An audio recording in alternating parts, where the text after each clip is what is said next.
Number 18 मोसी बुजदार से JUI के उम्मीदवार मोहम्मद उमर बना मुकाबला कामयाब, जबकि म्यूनिसिपल कमेटी टुनवालायार के वार्ड नंबर 1 से पीपल्स पार्टी ने मैदान मार लिया।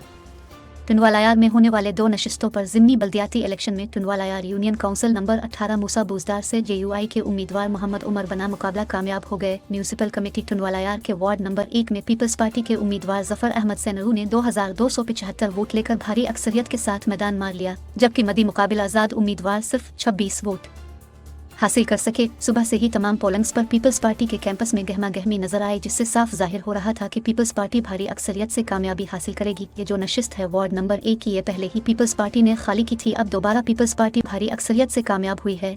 वोटर्स के टर्न ओवर की बात करें तो वोटर्स टर्न ओवर भी खासा बेहतर रहा। किस वार्ड में 3838 रजिस्टर्ड वोटर्स हैं, जिसमें तकरीबन 2400 के करीब वोट कास्ट हुए। सिक्योरिटी की बात करें तो सिक्योरिटी पर 200 के करीब पुलिस एहलकार तैनात थे। दिन भर पोलिंग के दौरान किसी किस्म का कोई नाखुशगवार वाकया पेश नहीं आया। 5 बजते ही वोटिंग का अमल रोक दिया गया और गैर हतमी और गैर सरकारी नताइज आने के बाद पीपल्स पार्टी के कारकुनान की जानिब से कामयाब उम्मीदवार जफर सेनरू को मुबारकबाद देने का सिलसिला शुरू हो गया।